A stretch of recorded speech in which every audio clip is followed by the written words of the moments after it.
How's it going, everybody?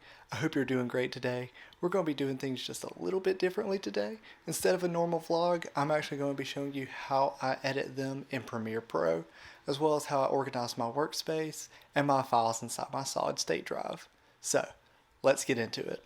So, first things first, let's go through some of the equipment that I use to film some of my vlogs. The first thing that I want to tell you about is the camera that I use.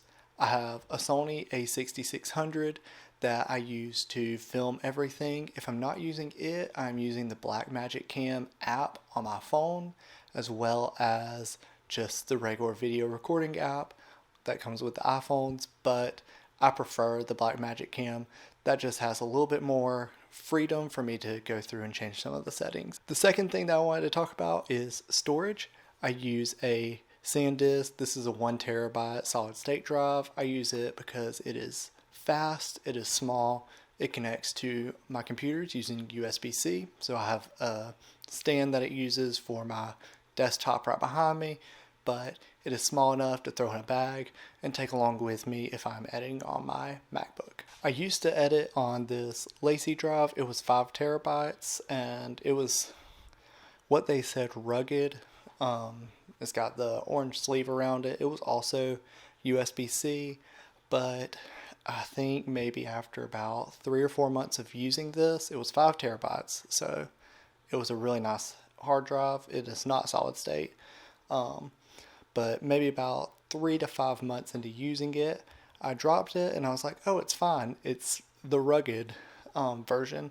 But I don't know if you can see it, but like right there in the USB-C port, it actually cracked and it started disconnecting very easily from my computer. So I quickly transferred everything into a Google Drive, and that took about a day because I think I had about 3 TB of storage on it and it was just getting really slow.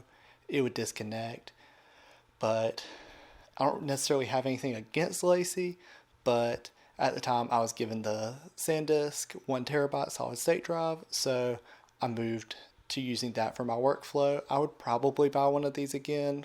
Definitely wouldn't recommend dropping it. The rugged version is definitely a gimmick to get you to buy it. I guess I did like it, like in my bag, to have that silicone sleeve around it, but as of right now, I would recommend the SanDisk 1 TB, 2 TB, however much you think that you might need for your workflow, go for that. Now, when I shoot on my phone using Blackmagic Cam, I like to have this DJI. It is a phone gimbal, and my phone it has a little mount plate that goes on the back that is magnetic, that just attaches to the top of the gimbal, and once you've got it on there, it's magnetic, and then when you turn it on,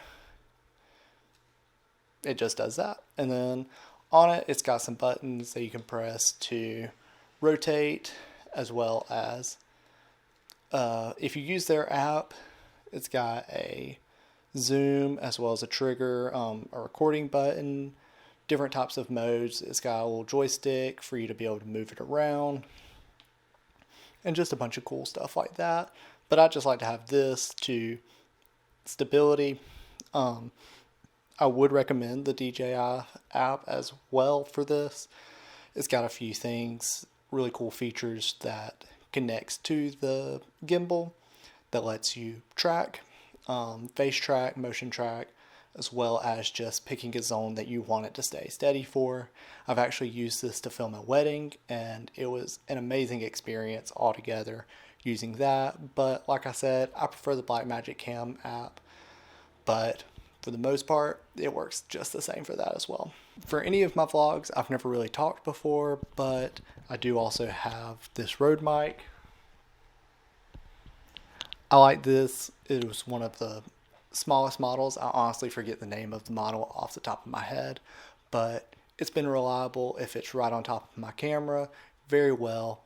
And to record the audio, I use this very classic Sony audio recorder. It's got like a little headphone jack to connect the microphone and some pretty basic settings on it. and this just makes it a little bit more on the go. I don't have to pull out a bunch of wires to connect to my camera. I don't have a really big audio recorder quite yet, just haven't had the need to get one, but I think I spent $40 at Best Buy for it, and I've been very happy. I use a little bit of fine tuning on my editing software, usually in Premiere Pro. I've used DaVinci Resolve's audio editing before and really enjoyed that as well. So I think during my workflow, I tend to open that up to edit the audio recording real quick. I just like the way it works, just a little bit better than Premiere Pro, but I'll export that into Premiere Pro anyways.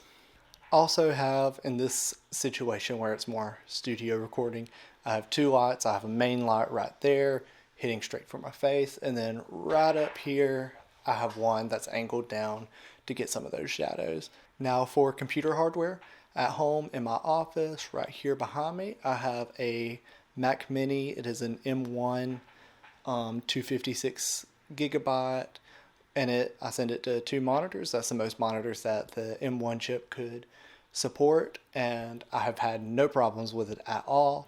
Definitely want to upgrade soon, so make sure you subscribe to the channel so I can do that one day. And for on the go, I have a MacBook Air. It is also an M1. It works amazing. I know I've had a MacBook Pro in the past, and it is just light years ahead of that. And while I'm on the go, I also have an iPad Pro, and you guessed it, it's M1 as well. And I'll use that either with universal control, so it connects to both of them, or as a dual monitor setup using the sidecar feature, and that really helps with some workflow while I'm on the go. So now that we've gone through the gear and equipment needed to film a vlog and edit a vlog, let's get into Premiere Pro so I can show you everything that I need to do. So today I'm going to be showing you vlog number 2, how I edited it. I'm taking it back a little bit. I just really like the way this one flowed with the video, with the audio, and everything just really flowed together really well. So I have some bins. I didn't have them named, but I can show you my solid state drive.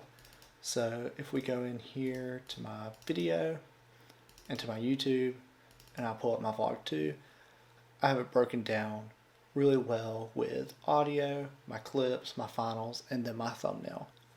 For my thumbnails, I use Photoshop just to edit the text on it real quick, but for my audio, I just have my WAV file right there that I get from Soundstripe. For my clips, I have it broken down usually into what camera I used. All of these were filmed with the Sony a6600, except for I think maybe 1 or 2 clips I used the Blackmagic cam. But just by looking at it, it looks like they were all shot on my a6600. So then, of course, I've got my final right here. You can see I was up a little late, for me at least, editing that one. And then thumbnail files. During this one, I was quickly learning that YouTube adjusts the sizes of your thumbnails and are very specific about the size. So I have 3 files. I ended up using that one right there for the thumbnail. So going back into Premiere Pro, usually the first thing I do is I go ahead and throw the clips in. Since it is a vlog, most of the stuff is shot linear and already in chronological order. I just have to do a little bit of trimming. So I throw all of those video files in, and I like to keep the audio alongside of those, but I do mute that channel unless I decide to use a specific one. And then after I go into Soundstripe and get the audio that I want to use or the music, I throw that in there. And I really like that song that we picked for that one, so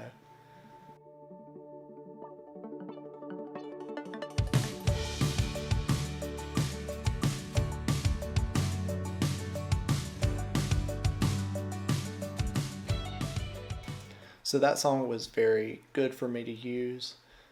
And then after I adjust the audio, I actually use the audio remix tool, which is right there. That song was, I believe, a little bit too short or too long. I can't remember, one of the two. I then go in and adjust the audio, and If I extend it out, it's going to analyze it.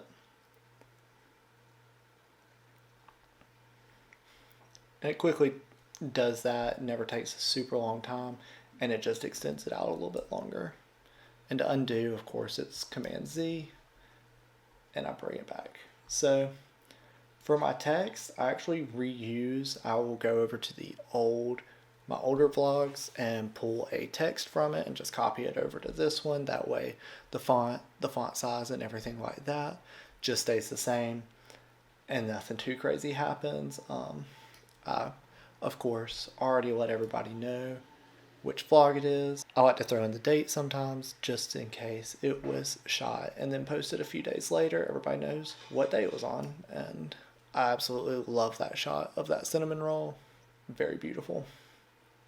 And then at the end, this one I put see you next week, and that's in the same font size as the header over here. So that is really how I throw all of my clips in, put them in there, edit the titles, and edit the audio. One other thing that I do for the audio is I like to open it up a little bit, and I bring that down usually to about 4 to 6. I've just found from Soundstripe all of those audio files are very loud, so I'll put that and bring it down. This workspace, to me, it's simple, makes a lot of sense. I've got the project that I'm working on, my effects controls over here, and also a clip mixer if I need to. All of those where I'm going to grab something to put into a file, I'll put right there. And then over here to my right, I like to have my color grading over there readily available for me. And then right there in the middle, I have my preview, which on my dual monitor setup, I actually use my second monitor as a full screen display. There you have it. There's my process for editing videos in Premiere Pro, as well as some of the equipment I use to help me out and just to make the whole process that much easier. If you want to, please like this video and subscribe. If you have any questions or some tips that you use yourself to edit your own videos, definitely drop those down in the comments below. And I hope you have a great week.